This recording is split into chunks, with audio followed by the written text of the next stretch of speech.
When I went to church that Sunday morning, that was August 2014, that's when I gave my life to Christ. That's when I can sit up here and tell you, now I gave my life to Christ. I surrendered. I just let it go. August 2014. I like Christ just rearranged my whole life. Got 2 lanes on the one way. Got 2 lanes on the one way. Got 2 lanes on the one way. Heaven or hell coming someday. Got 2 lanes on the one way. Got 2 lanes on the one way. Got 2 lanes on the one way. Heaven or hell coming someday. Got 2 lanes on the one way. Heaven or hell coming someday. Talk that talk. 2 planes on the runway. 2 destinations. Heaven or hell. They taking off someday. Could be Saturday through Sunday, Monday through Sunday. So get saved before that one day. Listen to that one way show. Yeah.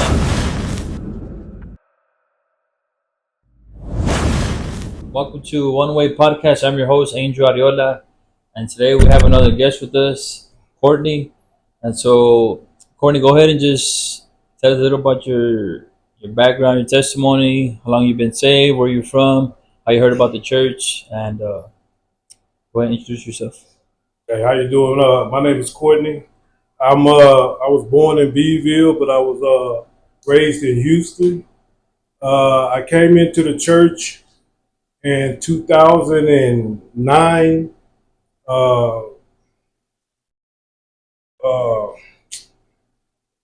The church was at this time. It was the door. It was in Beeville, Texas, and I had just got out of prison, and the mother of my kids was like, I want you to talk to this guy, and Pastor Dan Kanaj, and he was the pastor of the door at the time in Beeville, and I talked to him. Well, I went to go see him, and we talked, and after that I started going a few. I grew up in church. I grew up in a Baptist church, so I knew by the life I was living that if I was to die, I would go to hell. I knew these things. I knew that God was the way. I mean, all these things I knew growing up, but it was more like I had to go. My mom was going to church at the time, and I had to go. So I would go till I got to the age of, okay, now I can basically do what I want to do. And to me, that's when life kind of went downhill, From that point on, I mean, things were already happening in my life to where I was being introduced to drugs, alcohol, women. At the time, my brother, he was in and out of jail. So it was like, wow, as a kid looking at that, seemed like it was cool, A lot of the guys I grew up in the neighborhood, you would ask about him, hey man, where's such and such? Oh, he locked up. So it was like, and then you would see him 6 months later, a year later, just in and out, in and out. And growing up in Houston in the 80s, it was, to me, it was, how would I say it? It was more free, I would guess. I guess I could use that. It was more free because people wasn't doing the thing. Everything was wide open. I put it like that. Everything was wide open. I mean, if you was in, just say if you was into pimping or whatever, because that's the type of stuff I grew up in, pimping. Right. You see the guy, Cadillac, all that stuff, just women, I saw that. I saw guys selling drugs, saw guys doing drugs, It was like I saw chicks that were women that were in school, doing good in school. But then got a hold of drugs and, messed them all up. I mean, these are the things that I saw. These are the things I told myself then. I don't want to get involved. I don't want to look like them. You know what I'm saying? I don't want to be that. But the same things that I told myself I wouldn't do, I did. I got into it. And I always told myself once I was in there doing the things, and I was like, wow, this world is stronger than what a person think it is. Because this world could grab you. It doesn't care about you. This world is going to go on whether you're in it or not. But it will grab you if you're not strong enough to resist the temptations of this world. It will grab you. You know, growing up, like I said, money. It was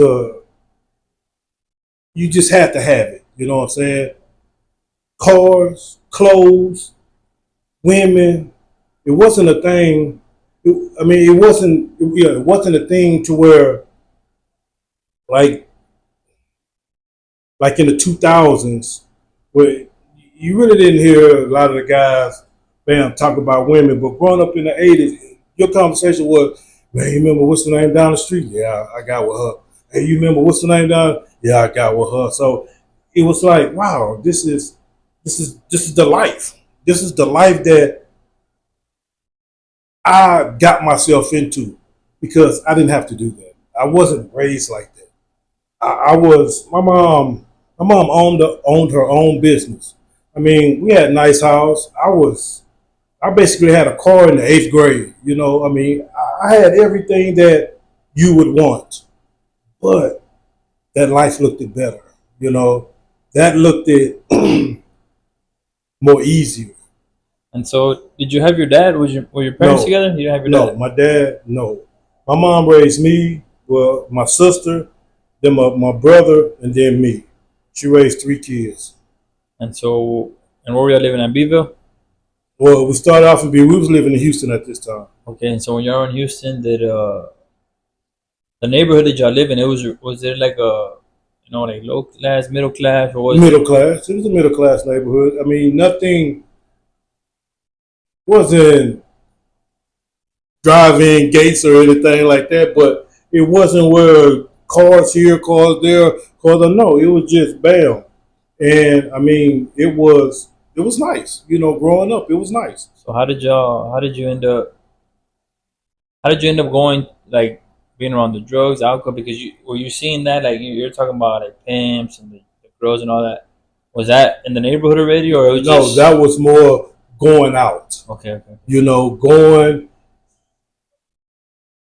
with guys in my neighborhood that hung out with these guys. So I came along with them. As we used to say back in the day, you get in where you fit in. Right. So hey man, let me ride with y'all, man. Get in where you fit in. It's up to you. You want to ride? Let's roll. And that's where I would say I got introduced to a lot of things. And how old were you at that time? I want to say 15, 14, somewhere along in there. And so from 15 to, because you said you were in prison, right? Yeah. From 15 to So at 15, 85 to 93, 94. So 85. From there, from 1985 to 1994, it was just drugs, alcohol, like I say, women, just clothes, just trying to fit in. 1994, I get busted with, I got a possession with the intent to deliver. I got 5 years. I did 3.5, 4 years. I got out, uh, went back to my mom's, get back on my feet. and just went right back to the same thing. To Houston. Yeah. So how did you end up in Beeville? After my mom got sick, she went back to Beeville. So I'm in a whirlwind in Houston now. I'm out of control. You know, it's like I'm living like there's no tomorrow, and it was either continue on the path that I was on, or man, you got to get away from this. So I called my mom, talked to her, let her know what was going on. She was like, "Boy, just come on back down here, get your stuff together." And how old So are you? this was 1990, okay, 94, 97. So this had to be 98. Yeah. Mm. So, and from Beeville, how did you run into Dan Canage in that church? Yeah. Oh, okay. I got it. Okay. Then from 97, bam, bam, doing my thing in Beeville. In 2004, I got locked up again.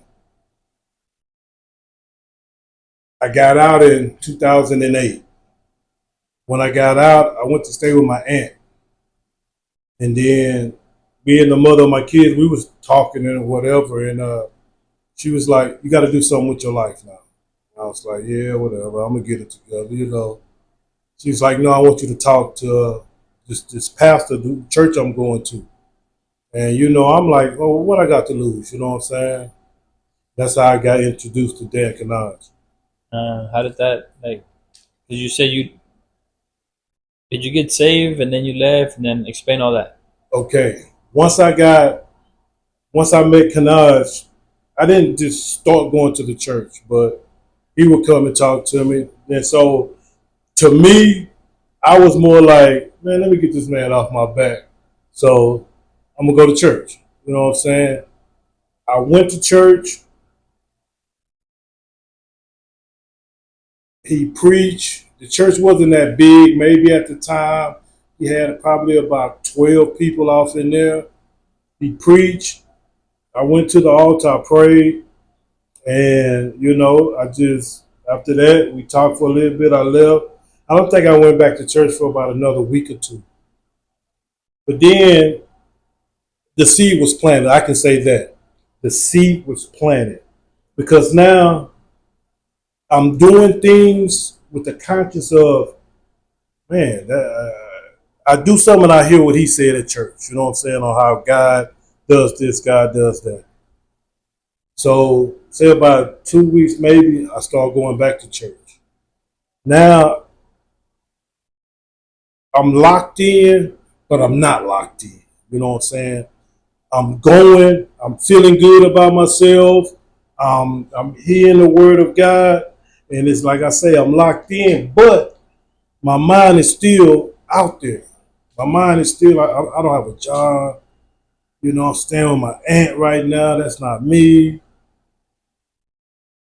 You were just pretty much playing church. Just playing church. Right. Just playing church. And then what happened from there? I stayed in Canage's church because him and his wife Melissa became missionaries. So I want to say about a year. So for about a year, I was in there. I'm in church. Me and the mother of my kids got back together, so we just trying to do what's right and living for God. But like I say, I'm living for God Sundays and Wednesdays, but the rest of the weeks, no, I'm not living for God. I'm doing Courtney. After about 10 to 12 months, Pastor Dan and Melissa, they got called out to become missionaries. So we had another preacher come in. When he came in, to be honest with you, it was like a relief. You know what I'm saying? Like, this man is gone. So now, you know, it's kind of laid back now. So now I'm not coming here on Saturdays to pray. Now I'm not coming here every Wednesday. I come on Wednesday, but I'm not coming every Wednesday. No, it's like once he left, I felt like now I have no one to answer to. You know what I'm saying? So it's back to Courtney.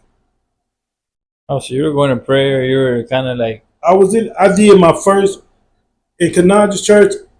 I preached my first sermon and I did my first street preaching. You know what I'm saying? And being in Beeville, it's a very small town. So imagine you out there street preaching and you got all these guys just riding through there. Courtney, that ain't you. Come on, boy. Stuff like that. I'm keeping focus on what I'm doing, but in my heart, I'm telling myself, you're right. This ain't me. You know what I'm saying? I'm trying to play something that I'm not. That's where I need to be. oh, so you were just, Like I say, you were playing church really good, yeah, I was just there. but you weren't even saved really. No, I wasn't saved. I honestly said, no, I wasn't saved. So the new pastor comes, and then what happens after that? Did you end up leaving the church? Yeah, the church ended up closed because, like I say, it was only like 12 of us there, and maybe 6 or 7 of them were kids. Because a friend of mine, Tammy, she had 5 girls, and then it was like my 2 boys, and then it was like 1, 2, 3, 4, 5, 6. It was 8 grown people and like 7 kids. Wow. So, in which he already explained to us probably that this was going to happen because he had already been there, say, a year or 2 before I even met him. You know what I'm saying? And I guess now that I understand about being financially taken care of there, that it wasn't working. So when the other pastor came in, him and his wife, and they had like 3 kids. I think the church lasted about another 6 months. Then it just shut down. Wow. Then what happened from there? What happened after you left? Did you and your ex-wife were still together? Yeah. And then So, what happened? Explain that. After the other pastor came, him and his wife and their kids, and once it completely shut down, because he came out of Harlingen. I never forget that. I can't think of his name right now, but his wife was named Mona. And they had 3 kids, but I can't think of his name. They came out of Harlingen, so once they went back, there wasn't no more church in Beeville. The Baptist church that our family always went to, but I mean it was an older church, you know what I'm saying? So once that happened, then it was like, in my mind, it was like go. So I basically went back to the streets, you know. I went back to selling drugs, drinking, smoking, partying, you know. I mean, just, I would say, having fun as this world would present itself to you. This is what it is. And so how did it? Because you had 2 boys, right? Yeah. And what was going on with them during all this? At this time, Kiana was like, let's see. So Kiana had to be, Kiana probably was about 10. Ray was probably about 8. They were young. So they really didn't, I mean, they would go to church because we made them go to church, you know. So they didn't really grasp or understand what was going on with it. It was just like, hey, we're going to church Sunday. All right, we got to go. And then so explain like everything now with your ex-wife. Because you went back to the drinking, and she was in the church. She was like, was she actually saved? Yeah, she was saved. Okay, she so was saved. How did that affect your marriage? So after the other pastor left and they went back to Harlingen, I just went back. From that point on, our lives really started going downhill because now I'm just worried about Courtney. You know, I would say leave on a Friday. I probably come home Saturday night, Sunday morning. You know, I'm doing my thing, but you know, in my eyes, how they said the man is, hey, I'm bringing home the bacon. You know what I'm saying? Hey, here you go, chunk of a few $100. Hey, take it easy. Give my kids some money, and I'm probably gonna go to sleep for the rest of the day. You know what I'm saying? Because I just been partying all night. But that there was, which I knew it, but really didn't care. was just taking a toll on the marriage. You know what I'm saying? So that went on for say about a year.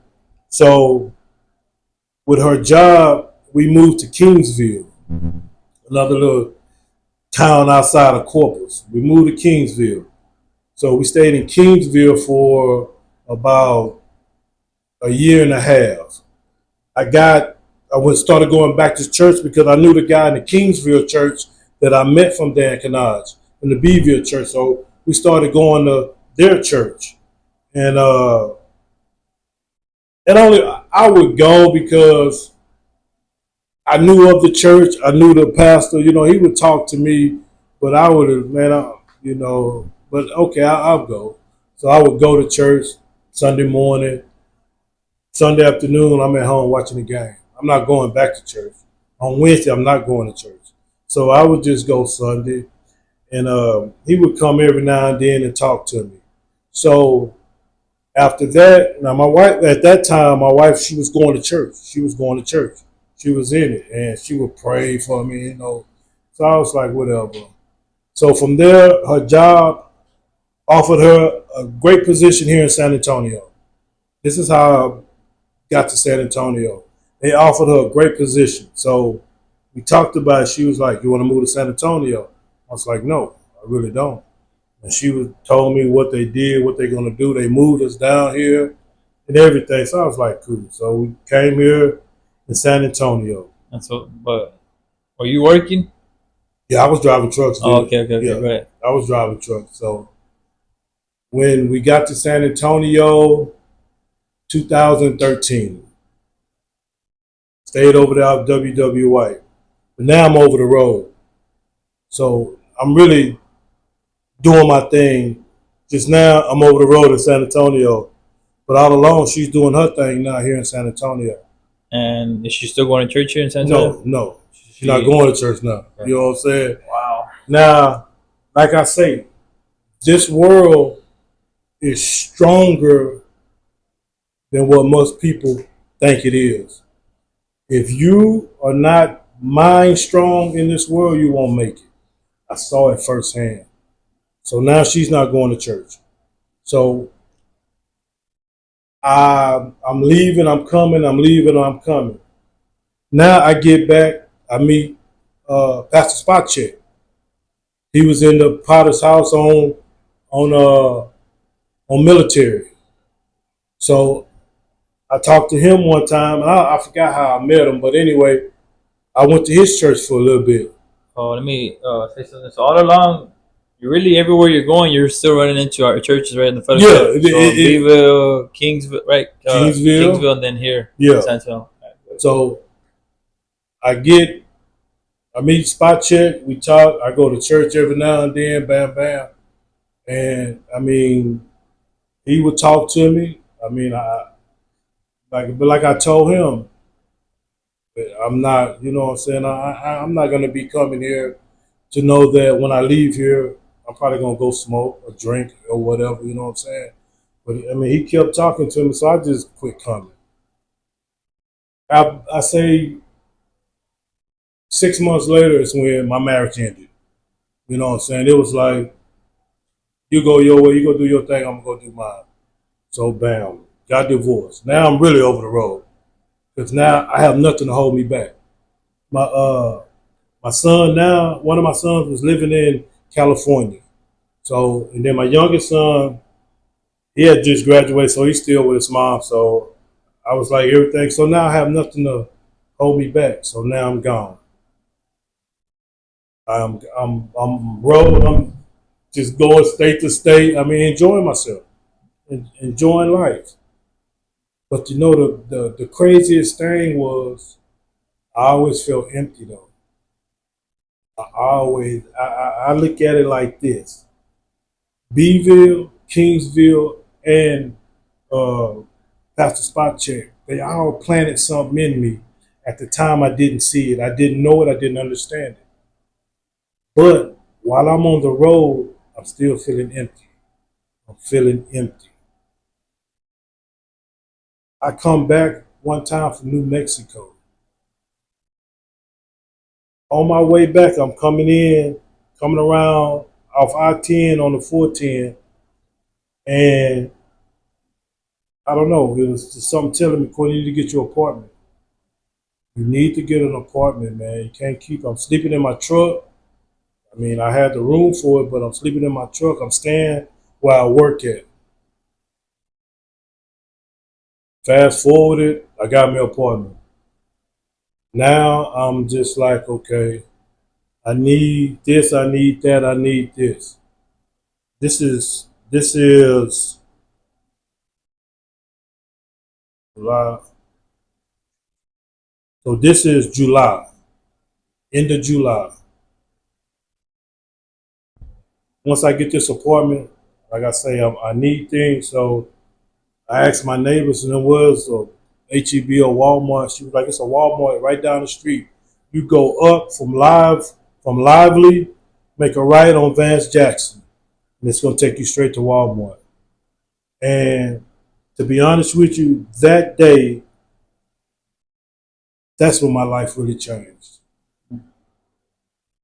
On my way to Walmart, I passed by the church. Well, it's a light, the light right before the church coming that way. When I got to that light, my heart started beating. My heart just started beating. I'm like, man, I know I ain't finna die. You know what I'm saying? Why is my heart beating? You know, hey, You're having a heart attack. yeah, what's going on? Soon as I got in sight and I saw that sign, Potter's house, I was like, this it? All right. I kept on going. I went to Walmart. When I got to Walmart, I kind of completely forgot everything that I came to get. And I was like, wow, you know, what's going on? So I remember grabbing, I think, a pot or a pan or something. I just wanted to get back to my apartment. On my way back, I didn't even pass by the church. I went through a neighborhood that I'd never been into in my life. I was not going back by that church. I really wasn't. I went through this neighborhood. I got back to my apartment. When I got to my apartment, I went in off in there. I had a half a cigarette in my ashtray. And that was one of the things I was supposed to get, but I didn't get it. I got back. I smoked a half a cigarette. And then it was like I felt it. I felt it. God, if this is you, what you want me to do? Dang. This was the end of July. When I went to church, because I had to go back to work. When I went to church that Sunday morning, that was August 2014. That's when I gave my life to Christ.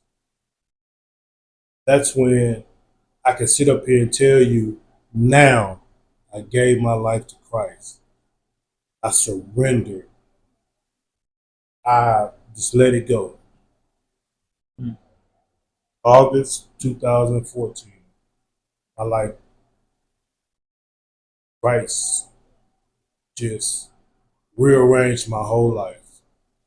And so, really, a lot of it is really just everywhere you're at, right? And Corpus Churches, yeah. and Kingsville, and all these pastors talking to you. And so, when you came here, you go to the Potter's house, or you pass by the church, and then you go back home. You say you're kind of like, really, you're kind of like freaking out, right? Yeah. So, what made you even there? Because you still have to make a decision. All right, am I gonna do this again, or just? I mean, you could have easily gone around the church every single time. So, what was it in your mind that you like? You know what? This time I am gonna really, really like give my life to God. To be honest with you, I thought I was gonna die. I thought that when I passed by the church the first time, my heart was beating. And like I say, I grew up in church, so I know if I'd have died, I'd have went to hell. And it's like, I don't care how tough or whatever I was thinking at the time. You know, I didn't want to die and go to hell. No, I didn't. So when I really, as I say, in my apartment, it's like, I don't want to die, Lord, and go to hell. No, I don't. And in my conscience, you know what you have to do. That's why I say I left. I left because I had to go back out of town. I came back. I want to say like that Friday night, and I was out that Saturday and Sunday morning I was in church. Mm. And so tell us what happened. Like, what did everything experienced in the church? Like, So when I went to church, like I say, that Sunday morning, I walk in there and everybody's doing what we do before church start, and bam. So I look. I'll be honest with you. I saw Lacey and them sitting over here in the corner, and I looked around. I was like, man, I'm going to sit over there. Why? Because it's the only black family in the church. So I went and sat over there with them.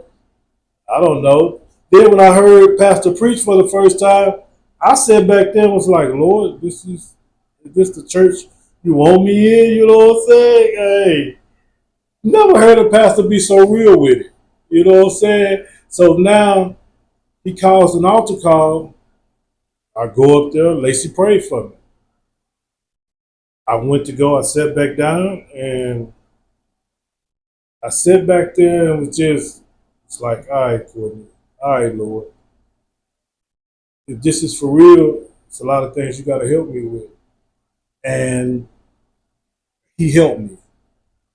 He helped me. I really believe, just me, I believe my salvation took place from the time I kneeled at that altar. And after that, I no longer smoke, drank, cuss, none of that. I no longer slept around, none of that. I quit going to Beeville as often. I quit going to Houston like I used to. It was like now my whole, I would say my life now from that point on was trying to understand the Bible, reading the Bible, reading the Bible. I mean, it was a complete transformation that I feel like God did in me. and would you say, because you already knew what the fellowship's about, about Yeah. witnessing, evangelism, prayer, so it's kind of like you kind of just fell into it, right? Like you knew you had to go do this, witness, evangelize, prayer. So how was that? Like, was it easy for you? No, I was going to say, at first, no, it wasn't. Because although I came in contact with all these churches, my heart wasn't in it. You know what I'm saying? I didn't want to know that. I didn't want to, no, I'm not going to no outreach. On a Saturday, no, I got stuff to do. You know what I'm saying? I'm not finna talk to nobody about God. No, I don't even know God myself. I'm going to tell somebody else about somebody I don't know about, So, no, none of that. None of that. Even when I first got into the church now, it was still hard in the beginning to outreach. Like, I'm going to go out here in this hot sun and talk to you, you know what I'm saying? I mean, it's things like that. I mean, come on. No, Yeah. I'm not with that. I just want to live. I just want to live for God. That's it. I don't want to do anything. You know what I'm saying? I want to stop doing what I was doing, but as living for God, I don't want to do anything. No, I'm not finna talk to you. I'm not finna do none of You that. just knew that you wanted to serve, like to be right with God, and that's it. Yeah. Just make sure that if I die, I'm cool because I feel like I will go to heaven. Right. You know what I'm saying? But if it's causing me to do anything, nah, I don't. I'm not doing anything. That's funny. And so, okay, fast forward, you got remarried, you got a family. Tell us about that. So fast forward. So now I'm in the church. Like I say, my divorce was gone. Everything, I'm free. Bam, bam. So now, in me, this is used to be my prayer. Lord, your word says man should not be alone. For the simple fact, honestly, look, because I know myself. Mm-hmm. I know that, hey, I I have to have somebody. Right. You know what I'm saying? I don't want to be alone. No, I don't. No, I don't. And I'm not just gonna jump on the first thing coming, but all right, Lord, now your word is telling me as I'm learning, I have to trust you. So all right there. So now I'm in church. So it's kind of funny though. So now I guess as I remember, I'm sitting here, so this family comes and sits in front of me, Right. you know. So bam. So long story short, once we started, just I knew them, they knew me. So I'm talking to Blanca. She's like, "How you doing?" You know, bam, bam. So after a while, I just started calling them. Hey, what's up, family? You know, I'm just speaking. Right. We have no intention of being together. I'm just, hey, what's up, family? You know what I'm saying? And then, I mean, as time went, we just started talking. We just started talking. We just started talking. Now it's on the level of, hey, you know what I'm saying? Can I take you to go get some lunch, or you know, after church, can we go eat, or this and that? And it's like I didn't understand. That's another thing. I didn't understand the rules of the church. You know what I'm saying? That I just couldn't take her, just me and her. You know what I'm saying? We either had to have someone there, something like that. So I'm like, I'm a grown man. Why do I need somebody to chaperone me? You know what I'm saying? Man, no, because I didn't understand. Right, You know, right. on how, you know, hey, it's rules to these things. You know, Courting and all yeah, that, yeah. you know. So I didn't know that. So once I grasped it, okay, then. So all right, bam. So we would go places, and there would be somebody there with us. We talk, you know. So how did it go when you asked Pastor? Did you ask Pastor? Yeah, How did you mention yeah, that? that was coming on. So anyway, so after a while of dating, after a while of just really talking, I went to Pastor. So called him in his office one day after church, and Pastor, I need to talk to you. He was like, "What's going on?" So I told him, "Hey, this is how I feel about Blanca." Da da da da da da, bam bam. He was like, "So what was, you know? Well, what about your divorce?" The Pastor, that'd been like 2 years ago. He's like, "Oh, okay." So he said, "How does Blanca feel about you?" I was like, "As for the way I'm feeling about her now, I don't know." So kind of you have, you know, he was like, "I'm gonna talk to her." So I guess they talked. So now we're talking. We're talking more. We're talking more. I was living off of Blanco. I woke up on a Sunday morning. I never forget. And this is what God told me to go ask Pastor, "Can you marry her?" I heard it. It's just plainly. I was like, "What? For real? All right." Because I'm ready, you know what I'm saying? And I'm like, is this just my mind telling me this?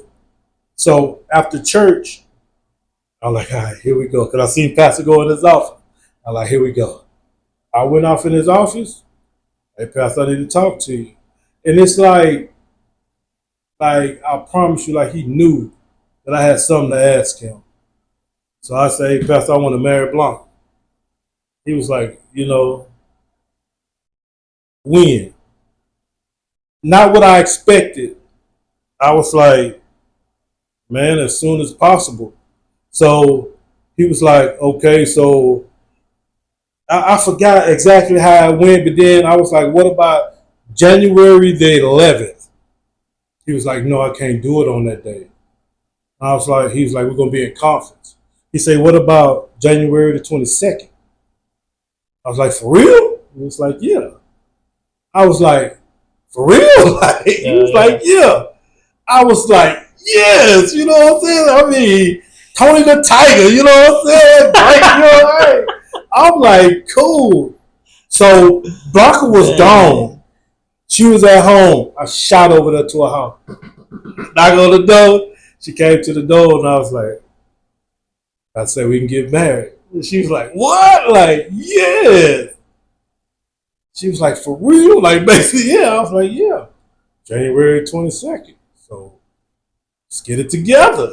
Nice. January 22nd, 2017, Sunday morning, me and Blanca got married. Wow. We got married. And it was like I prayed, asked God for a woman that, you know, is godly. You know what I'm saying? Somebody that understands you, God. Somebody that's gonna put you before me. You know what I'm saying? And I don't want, and I mean, from how I was taught to pray, you talk to God like, hey, you know what I'm saying? I don't want no woman, Lord, like I had when I wasn't saved. I don't want none, I don't want to go through none of that. I want a woman that, like I say, understands you, puts you first, and that we can come together. Because I mean, marriage is what, two people that are different sides of the track, and we're on different sides of the track. You know what I'm saying? But January the 22nd of 2025 makes 8 years. 8 years that we have been married. So I thank God for that. Yeah. You know what I'm saying? Because I could either be by myself, lonely, or I could have ended up with somebody that I'm constantly going through this and this and this and that with, Nice. So now tell us about, okay, now you're married and Miss Blanca has kids, right? 3? Yeah. Tell us about that. How did that all? How that happened? Yeah. Well, I don't know. That happened before me now. Yeah. So therefore, one of my pet peeves before, just growing up, I'm never ever messing with a woman that has kids. Right. For the simple fact that I've seen a lot of my friends, even my brother, mess with women that got kids, and the thing that the kids would say, because you're not my dad, Right. you can't tell me what to do, Yeah. this and that. And all along, I always tell my man, I'm never doing that. Plus, you hear other people saying like, "Don't ever marry." So that's already in your head That not to too, do that. Yeah. yes, but like I say, I saw it. I saw my homeboys and them with women who had kids, and I mean, these kids just man, who is you? You're not my daddy. My mama don't even like you. Stuff like that. You know what I'm saying? I'm like, hey, I'm not going through that, man. That I got kids, so that's for us. I'm gonna take it.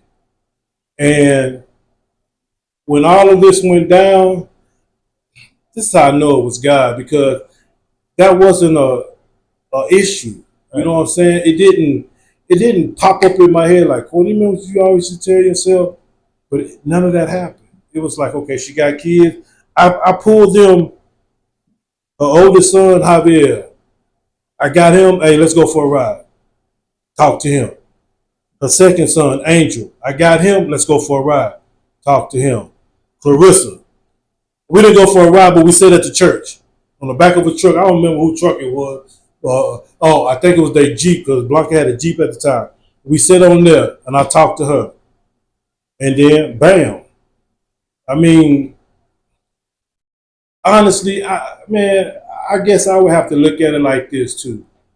Okay, from the kid's point of view, look at this dude. I ain't finna come in our lives and thinking he finna, you know what I'm saying? He finna run things or this or that, you know.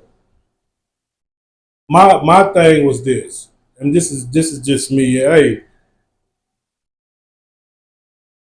you respect me, I'm gonna respect you.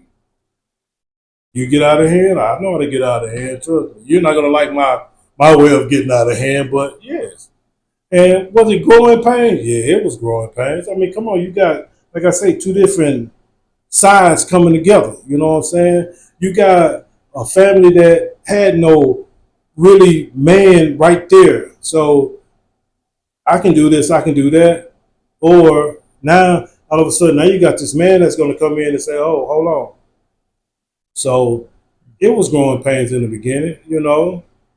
Whether it's in their hearts or not, I don't know, you know what I'm saying? But I bleed nice all together, you know. They much older, you know, even though Angel and Harvey don't stay with us, Clarissa does, but I feel like that my presence has been warranted, you know. I don't disrespect them, you know what I'm saying? I might tell them something, but I would never disrespect them or anything, and they never disrespected me. You know, they might not agree upon how I said or did things, but, you know, that's understandable. But I look at it now as, you know, hey. I know for sure that you made impact in their life for sure. Because a man's role is very, very important. Because really, that's something that I'm going through. I mean, that's something I've been through the same thing, marrying somebody who has kids. But anyways, so I'm sure it did make impact. Wow, that's crazy though. Uh, so tell us about what is God doing in your life now? You and your wife. What are y'all about ministry? What's going Okay. on there? I believe God is, I mean, He's working. And my wife to me is like a, okay, my wife to me is like as God did with Adam. He just didn't pull her from my ribs, you know what I'm saying? She my backbone because there's a lot of times or a lot of things that I can come to her or say to her and bam, okay, all right, Courtney, this is what, okay, Courtney, this is what, or hey, I need you to pray for me, or this and that, and excuse me, She's your brain too, right? she's right Nice. there, she's right there. You know what I'm saying? It's a two-way street Yeah, yeah. because I want her to be able to know that she can depend on me, Right. and I want to know, which I do know, that I can depend on her. You know what I'm saying? Good times or the bad time. Even though I know she probably not agreeing with a decision that I made, but she stands behind me. You know what I'm saying? And the love we have for God, I believe in our lives is the why our love for each other is knitted. It's there. Three, how you say the three chord fold, or you know what I'm trying to say, but yeah. Ecclesiastes. Yeah, yeah, yeah. That's it. You know what I'm saying? That is it, man. And I really believe that I couldn't ask for a better wife. You know what I'm saying? Someone that, like I say, is just it's there. You know, and that's just me. Uh, you there for me, I'm gonna be there for you. You know what I'm saying? No matter thick and thin, hey, big little problem, small problem, whatever. You know. And so now, like I say, I believe our God is there. God is moving us. You know what I'm saying? We in children's church now. Something that, to be honest, she was like, hey, it was brought to me, and I try to whatever I do, I run it by her. She was like, yeah, let's do it. I'm like, what? Children's church. Yeah. Right. Like, you want to do children's church? But she like kids, you know what I'm saying? I mean, I like kids too, but I don't want to make it seem like that, but you know, but Yeah. yes. And we prayed about it, and I mean, it helps me, and I see the joy it puts on her face. You know what I'm saying? And it's lovely, man. You know? Wow. Yes, it is. Man, that's cool. So for people who are watching, listeners, any advice you could give people who maybe have similar background, maybe they don't? Really some words of encouragement you could speak to somebody who's they're not saved, but they're looking for answers or searching. What would you say? This is what I would say. Listen to me. Hey, I've been up, I've been down. I've been to the pen twice. I have been without. I mean, I have just about been at the edge of my rope. But if it's any advice I can give to y'all that are looking at this, listen to me. Do not let your past dictate your future, because it will. It will try to. It will do everything it could to let it be known that you're not going to have this, you're not going to have this because you got this or you have that. No. God can come in and give you whatever you wish for that's according to his will in your life. I have had jobs to where, with only a high school education, make almost $100,000 a year? Yes, I have. I have had homes to where a person as with my background should not have. I know what God can do, and if you just open up your hearts to Him, let Him be Lord of your life, trust me, you can have it. Give your life to Christ. He can change my life the way He did and put me on that narrow road that leads to eternal life. He can do the same for you.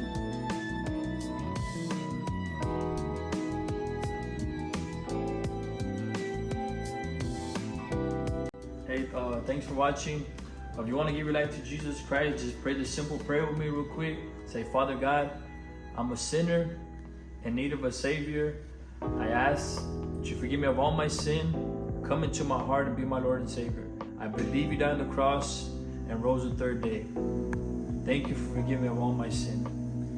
If you prayed that prayer and you need a church to go to, come in, that number on the bottom of the screen. Come in contact with us, and we'll help you find a local church to go to and start living for God. Thank you. Got 2 lanes on the one way. Got 2 lanes on the one way. Got 2 lanes on the one way. Heaven or hell coming someday. Got 2 lanes on the one way. Got 2 lanes on the one way. Got 2 lanes on the one way. Heaven or hell coming someday. Got 2 lanes on the one way. Heaven or hell coming someday. Talk that talk. 2 planes on the runway. 2 destinations. Heaven or hell. They taking off someday. Could be Saturday through Sunday, Monday through Sunday. So get saved before that one day. Listen to that one way show. Yeah.